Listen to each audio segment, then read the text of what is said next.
ये हम सब जानते हैं, काफी ज्यादा भीड़भाड़ होती है, इसलिए तमाम एहतियातों का पालन आपको करना ही होगा हर हाल में। ये बड़ी जानकारी राजधानी दिल्ली से हम दे रहे थे। और अब आ जाते हैं बाढ़ और बारिश, जिसके बाद हालात लगातार खराब होते हुए देश के कई राज्यों में चले जा रहे हैं।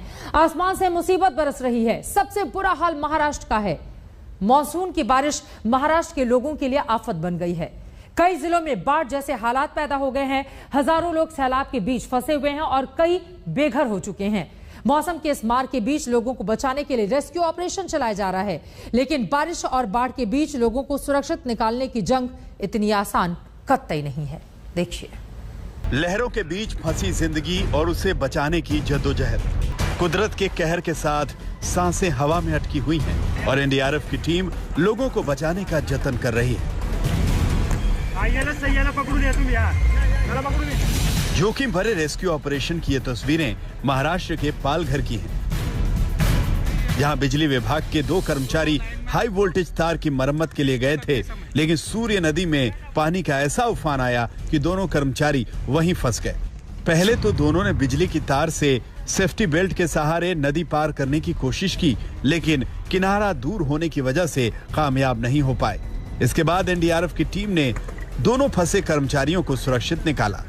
सिर्फ पालघर ही नहीं, महाराष्ट्र के कई जिलों में मानसून मुसीबत बनकर बरस रहा है। गांव के गांव पानी में डूबे हुए हैं और लोगों का जीना दुश्वार हो गया है। खेती पूरी बर्बाद हो गई और मकान वो पूरा बर्बाद हो गए, टूट गए, गिर गए।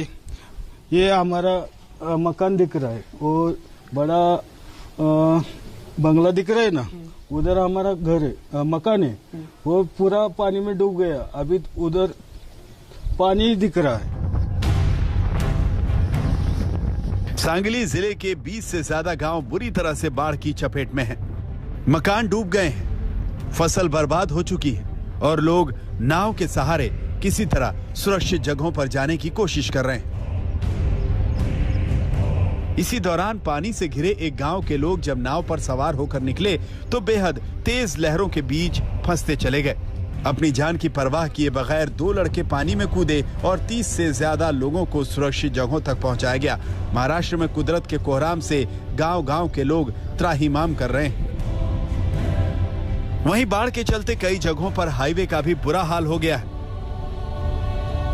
ये सांगली से गुजरने वाले पुणे बेंगलुरु हाईवे की तस्वीरें हैं, जो पूरी तरह से पानी में डूब गया है। पानी इतना ज्यादा कि ट्रक भी इसे पार नहीं कर पाया। लोगों का कहना है कि इस बार के हालात 2019 में आई बाढ़ से कहीं ज्यादा खराब हैं। यहाँ कल से पानी बहुत भरा हुआ है, कल से पूरा ट्रैफिक जाम हुआ है।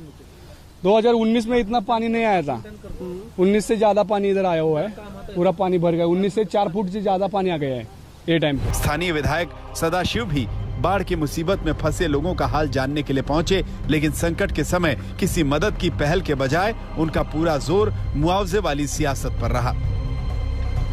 किसानों को, वो बहुत खेती वाला किसान हो, उसको तो हेक्टेयर 50,000 के हमारे मांग है और फल बागों के लिए 1 लाख तक हेक्टेयर उसको नुकसान देना चाहिए। जिसका मकान गिरा है उसको 4 लाख तक उनको नुकसान भरपाई देना जरूरी है। बहुत लोग मरे भी हुए उस बाढ़ में, तो कोकण में, तो उसको भी ज्यादा मदद करने की जरूरत है। महाराष्ट्र के कई जिलों में बारिश से हाहाकार मचा है। मौसम विभाग की माने तो अभी 2 दिन और इन जिलों में भारी बारिश का अनुमान है। ऐसे में लोगों पर छाए बाढ़ के संकट के बादल जल्द छंटते नहीं दिख रहे। आज तक ब्यूरो।